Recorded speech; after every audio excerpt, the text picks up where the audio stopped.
American লাইফে আমার এই ফার্স্ট টাইম এই সামারটাই মনে হচ্ছে যে একদমই ডিফারেন্ট। অন্য প্রতিবারের তুলনায় এই সামারটা একদমই ডিফারেন্ট ভাবে আমি কাটিয়েছি, যদিও সবকিছুর জন্য আলহামদুলিল্লাহ। এবারে যে তেমন কোথাও যাইনি এমনটা না, টুকিটাকি অনেকগুলো জায়গায় গিয়েছি। ব্লগগুলো দিতে দেরি হচ্ছে যেহেতু আয়ানের পা ভেঙে গেছে, সে কারণে পুরোটা সামারে আমার বাসা বন্দি ছিলাম। টুকিটাকি কাছে দাঁড়িয়ে জায়গাগুলোতে গিয়েছি। এখনো যে আয়ানের পা পরিপূর্ণভাবে হিল হয়েছে তা না, বাট হাঁটতে পারে আলহামদুলিল্লাহ। আর আমি ওরকম পেশার দিয়ে কোথাও যাচ্ছি না, কারণ যদি আবার ভেঙে যায় তো আর 2 সপ্তাহ পরে তো স্কুল খুলে যাবে, তো আবার দেখা যাবে যে স্কুল তো বন্ধ করতে পারবে না। এটার জন্য খুব রিস্কে আছি, যেহেতু বাসা থেকে পার্টি একটু আরো ভালোভাবে হিল হোক।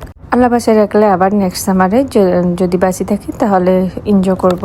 অনেক কথাই বলে পাচ্ছি। আসসালামু আলাইকুম, সবাই কেমন আছেন? আশা করি সবাই ভালো আছেন। আজকে আমি একটা পার্কে আসছি। আয়ান আমান দুইজনেই কিন্তু পানির জন্য একদমই দেওয়ানা হয়ে যায় তারা পানি দেখলে। তো আয়ান যেহেতু বাসা থেকেও বেরোতে পারেনি, আমার তো শেষের দিকেই 2 মাসে বাসাতেই। তো আয়ান এটাতে অনেকবার আসছে লাস্ট সামারে। প্রতি বছর আয়ানের বাবা অনেক বেশি আসে। আর এবারে তো আমান আছে, মাশাআল্লাহ গোল্লাকে নিয়ে আসলাম পানির মধ্যে এনজয় করার জন্য। আর আমি আজকে যে জায়গাটাতে আসছি এটা হলো আরবকি ব্রিজ, অ্যাস্টোরিয়া পার্ক বলে। আপনারা যারা আশপাশে আসেন ব্রুকলিনের মধ্যে, নিউ ইয়র্কের মধ্যে আশপাশে যেসব এরিয়াগুলো আছে আপনারা থাকলে এখানে আসতে পারেন বাচ্চাদেরকে নিয়ে। সামারে একদমই ফ্রি, এখানে এনজয় করার মতো। আর তাছাড়া এখানে আরবকি ব্রিজ অ্যাস্টোরিয়া পার্কটাতে আপনারা জানেন এখানে অনেক বড় একটা প্লেস। এখানে ফ্যামিলি টাইমও স্পেন্ড করা যায়, বিকেলের স্ন্যাক টাইম, তারপরে হলো যে party, birthday party, baby shower, bridal shoot everything এ করে। যারা গিয়েছেন তারা তো জানেনই। তাছাড়াও বাচ্চাদের জন্য সুন্দর প্লেগ্রাউন্ড আছে, সব ধরনের খেলার ব্যবস্থা আছে এখানে। আর হলো সবচেয়ে মেন হলো এই জায়গাটা সামারে হলো ওয়াটার পার্ক তো হলো অন্যরকম, সবাই অনেক বেশি এনজয় করে ওয়াটার পার্কে। আর এই জিনিসগুলো আমরাও মিস করি না। আমরা প্রতি সপ্তাহে কিন্তু কায়ান আমান এখন দুজনকে নিয়ে যাই এই ওয়াটার পার্কটাতে, যদিও এটা আমাদের বাসা থেকে বেশি দূরে না, তাই আসলে এইখানে যাওয়া, ওই যে বললাম না আয়ানের জন্য এখন তেমন দূরে কোথাও যাই না। আমরা কিন্তু হাঁটতে হাঁটতে পার্কটার সামনেই চলে আসছি। আমি একটু আপনাদেরকে দেখাচ্ছি। প্রতিবার আমি অনেক বেশি ভিডিও করি, বাট এবারে আমার এনার্জি ছিল না, তার মধ্যে গোল্লাকে নিয়ে আসলে ওভাবে আর ভিডিও করা হয়নি। যতটুকু আছে আপনাদের সাথে শেয়ার করি। আপনারা চাইলে এখানে দেখা যায় বাচ্চাদের জন্য আলাদা সাইড আছে ওয়াটার পার্ক, আর হলো বড়দের জন্য আছে পুল। এখানে সুইমিং করার জন্য খুবই সুন্দর একটা ব্যবস্থা আছে, যার শুধু এখানে লাইনে থাকতে হয়, লাইনে দাঁড়িয়ে থাকতে হয় আর কি। বহুত বড় লাইন থাকে। আর হলো যে এখানে অনেক মানুষ, তো একটা গ্রুপ বের হয়ে আসলে তারপর আরো গ্রুপকে ঢুকানো হয়, এভাবে করা হয়। বাট এখানে আপনারা ফ্রি সুইমিং পুল করতে পারবেন। তারপরে হলো যে বাচ্চাদেরকে ওয়াটার সাইডে ওয়াটার পার্কের মধ্যে রাখতে পারবেন যারা একদমই ছোট। আর যারা দেখা যায় যে 7-8 বছর থেকে উপরে এইজ আছে তাদের জন্য হলো পুল। আমি যেতে যেতে গোল্লার মধ্যে ঘুমাই পড়ছিল, যেহেতু দুপুর টাইম, তো গোল্লাকেও উঠাবো। গোল্লা পানির জন্য, আমি পানির জন্য গোল্লাকে একদমই রেডি করে নিয়ে আসছি, কারণ গোল্লাকে দিব আমি এই সাইডটাতে। আর আয়ানা বাবা যাবে পুলে। তো আমি আসলে সেই ভিডিওটা নিতে গিয়েছি, আমি ভুলে গেছি আর নেওয়া হয়নি। বাট আয়ান পুল থেকে এসে কিন্তু ওয়াটার সাইডে যেখানে ছোট বাচ্চাদের জন্য আছে সেখানে আয়ান অনেক বেশি এনজয় করছে। অ্যাস্টোরিয়া পার্কটার ভিউটা অনেক বেশি সুন্দর। এখানে 2 পাশে 2টা ব্রিজ আছে, তারপর ব্রিজের সাইডে হাঁটার জায়গা আছে, এবং কি এখানে খাবারের ব্যবস্থা আছে। আপনারা আসলে এখানে বারবিকিউ করতে পারবেন। আমি এখন পার্কটার ভিতরে ঢুকতেছি আর আপনাদেরকে একটু দেখাবো পার্কটা আমি কেমন দেখতে। আর হলো যে পার্কের মধ্যে বাচ্চাদের কেমন আনাগোনা, ও মাই গড, প্রতিটা ছোট ছোট বেবিগুলো আর কি, যেমন আমাদের বয়স থেকে 2 থেকে শুরু হলো, এই ধরনের বাচ্চাগুলো এত বেশি এনজয় করে পানির মধ্যে। ওদের এনজয় দেখে আমারও মনে হচ্ছে যে আমিও যাই। আর সেদিন আমি কিন্তু ড্রেস নিয়ে যাইনি, আমি একটা ড্রেসে পরে গিয়েছিলাম, কারণ আমার আরেকটা জায়গায় যাওয়ার প্ল্যান ছিল। আর আমাদের গাড়িতে অলওয়েজ আয়ানের বাবার ড্রেস থাকে সুইমিং এর জন্য আর কি, তো গোল্লাকে এক্সট্রা নিয়ে যাওয়া হয়।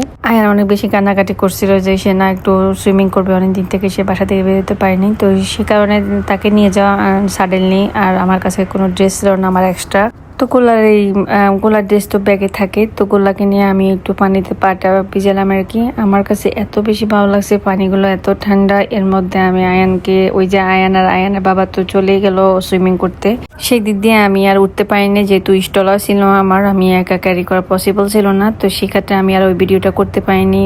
আর এদিক দিয়ে আমি হেঁটে হেঁটে আপনাদেরকে একটু দেখাচ্ছিলাম। আর এখন আমি যেহেতু এখানে আসছি, আয়ান ওইখান থেকে উঠে চলে আসছে, আয়ান এখানে ভিজবে। আর এই যে দেখেন আয়ানের অবস্থা, পার মধ্যে এখনো তার কিন্তু ব্যথা। আমি প্রেশার দিতে না করি, তারপর না, সে তো পানি তো পাগলা, পানির মধ্যে নামবে। ছোটটা তো আরো বেশি, এখন দেখতে পারবেন ছোটটাকে। তো আপনারা যারা আশপাশে আছেন আপনারা হয়তো এখানে যেতে পারেন, বাচ্চাদেরকে নিয়ে নিজেরাও এনজয় করতে পারেন আর বাচ্চারাও একসাথে এনজয় করতে। তাছাড়া এই পার্কের সামনে বড় বড় একটা বাচ্চাদের প্লেগ্রাউন্ড আছে, সেখানেও অনেকগুলো অ্যাক্টিভিটিস দেওয়া আছে। দেন এই পার্কটার বিভিন্ন সাইডে সাইডে বিভিন্ন টাইপের জিনিস করার জন্য বাচ্চাদের অ্যাক্টিভিটিসগুলো আছে। তাছাড়া বড়রা পার্কের মধ্যে বসে নদীর পাশে বসে সুন্দর একটা এনজয় করতে পারে। গোলা তো পানি দেখে কি অবস্থা, ফার্স্ট টাইম তো গোলা গিয়েছিল, আর হলো যে অনেক বেশি ঠান্ডা ছিল পানিগুলো, আর সেদিন অনেক বেশি গরমও ছিল। তো সে কারণে গোলা ফার্স্টে ভয় পেয়ে গেছে, কিন্তু পরে তো বুঝতে পারছে পানির মজা। সে আর উঠতে চাচ্ছিল না, যে পানির মধ্যে থাকতে চাচ্ছে। তো আপনাদের বাইরে গিয়েছে যেহেতু, ওর তো এক্সট্রা ড্রেস ছিল, আমার ছিল না, সে কারণে আমি বসে বসে দেখে ভিডিও করতেছিলাম। কিন্তু আমার তো মন টপ টপ করতেছে যে না আমি একটু যাই, কিন্তু আমার ড্রেস না থাকার কারণে আমি যেতে পারিনি। কিন্তু সেইটাকে আর হয় না কি, আমি তো যাই মানে ভিজলে ফেসবুক, কিন্তু পানিগুলো দেখে না আসলে পানি দেখলে কন্ট্রোল করা যায় না, নামতে হবে এরকম একটা অবস্থা। পরে আমি গিয়ে আমার পায়জামা টাইজামা প্যান্ট ট্যান্ট ভিজে অবস্থা শেষ, তারপর আমি ভিজছিলাম। আর আমি দিদি গোল্লাকে ভিডিও করতে গেলে ছোট্ট এই কিউটি পাইটা আমার ভিডিও সামনে আসতেছে, কি সুন্দর। ওরা দুইজনে কিন্তু দুইটা গ্রুপ আসছে মনে হয়, আর দুইটা বাচ্চা দুটোটা মেয়ে এত সুন্দর করে তারা পানির মধ্যে নাচানাচি করতেছে। এই যেটা বললাম না, ছোট্টদের জন্য চাইলে বড়রা করতে পারে। বাচ্চাদের সাথে বাপ মাও কিন্তু এখানে অনেক বেশি এনজয় করে পানির মধ্যে। সাথে সামনে তো হলো যে পুলের মধ্যে তো আরো বেশি মজা হয়। যদি আমি কখনো নামি নেই, আপনাদের ভাইয়া রায়ান অনেকবারই গিয়েছে, প্রতি সামারে তাদের অনেকবারই যাওয়া হয়। যখনই মন যায় তখনই তারা বাপ ছেলে দুজনেই চলে যায়, আর আমি বসে বসে মজা দেখি তাদের আর কি। আসলে তো এই ধরনের পাবলিক প্লেসগুলোতে আমরা নামার মতো না। বাট এখানে তো বিদেশিরা ছেলে মেয়ে সবাই নামে ওয়াটার সুইমিং পুলের মধ্যে, কিন্তু দেখা যায় কি আমরা হয়তো বা মুসলিম যারা আছে তারা এরকম সাইডগুলোতে নামি না। ছেলেদের জন্য ওকে পাইনি, এখানে অনেক সুন্দর মজা করে তারা সুইমিং করতে পারে। তো এদিক দিয়ে হলো তারা ভাবছিল তিনজনে পানির মধ্যে মজা করতেছে, আর আমি একদম ঠাডা ভাঙা রোদের মধ্যে বসে বসে তাদের মজাটা দেখতেছি। আর ওই যে গোল্লাকে দেখেন, গোল্লা কি এক্সাইটেড, ফার্স্টে নামবে না, কান্নাকাটি করতে করতে শেষ। পরে এই যে দেখেন আর পানি থেকে উঠতে চায় না। এই ঝর্ণাগুলো না, এখানে অনেক টাইপের ঝর্ণা দেওয়া আছে, প্রত্যেকটা ঝর্ণার মধ্যে বাচ্চাগুলো যাই কি মজা করে। আর তারা ছোট ছোট বেলুন নিয়ে আসে, বেলুনগুলো দিয়ে অনেক বেশি মজা করে পানিতে। ওই যে দেখেন, আমি বলতেছি একটু দাঁড়ানোর জন্য, একটু ভিডিও করে দিব। গোল্লা পানি কাছ থেকে আসবে না, তারা আনলে সে শুয়ে পড়ে, আর এতক্ষণ পর্যন্ত উঠে নেই। আর ভিডিও করবো কিভাবে, ছোট ছোট বেবি সবগুলো ফোনের সামনে এসে এসে দাঁড়ায়, ওদেরকে দেখাও যায় না। এই আর কি অবস্থা। অনেক বেশি এনজয় করছিল তারা ভাবছিল তিনজনেই, তাদের এনজয় দেখে আমি অনেক বেশি জেলাসি হয়েছি। তো আপনারা যারা আশপাশে আছেন বাচ্চাদেরকে নিয়ে, ছুটির টাইমগুলোতে স্কুল তো আর কদিন পরে খুলে যাবে, আপনারা বাচ্চাদেরকে নিয়ে এখানে ঘুরে নিয়ে আসতে পারেন। এটা কিন্তু সকাল থেকে বিকাল 5টা পর্যন্ত খোলা থাকে সুইমিং পুলটা। আর এই সাইডটা ছোট বাচ্চাদের যেটা ওয়াটার পার্ক, ওটা খোলা থাকে সন্ধ্যা পর্যন্ত আর কি। দেন ঘোরাঘুরা শেষ, তাদের গোসল করা শেষ, সুইমিং করা শেষ। এখন হলো যে আমরা যাওয়ার পালা, আমার দেবরের বাসায় যাব। তো সে কারণে ওই যে অনেক কষ্ট করে বেচারা উঠতেছে, এটা একটু হিল টাইপের ছিল। আর এদিক দিয়ে মজার কাহিনী হলো, আমি আমার জুতা ছিঁড়ে ফেলছি। তো আমি গাড়ির মধ্যে আপনাদের ভাইয়ার যে জুতা ছিল সুইমিং করার জন্য, সেই জুতা পরে আমি আমার দেবরের বাসায় গিয়েছি। মানে কাহিনীটা কি বলেন, এই যাই হোক। এখন চলে আসছি দুপুরের খাবার ব্যাপার আছে, আমাদের বিকেলে হয়ে গেছে এবং তারা সুইমিং করতে করতে পরে আমরা ওদের বাসায় যাওয়ার সময় সার্চ মারানোর পরে, তো সেখান থেকে আমরা খাবার নিলাম। তারা খাবার আনতে আনতে আমি এর মাঝে গোল্লাকে খাওয়াই নিচ্ছি, গোল্লার জন্য বাসা থেকে খাবার নিয়ে আসছিলাম আমি। তো আমি সেটাই খাওয়াচ্ছিলাম গোল্লাকে। তারপর হলো আমাদের খাবার পালা।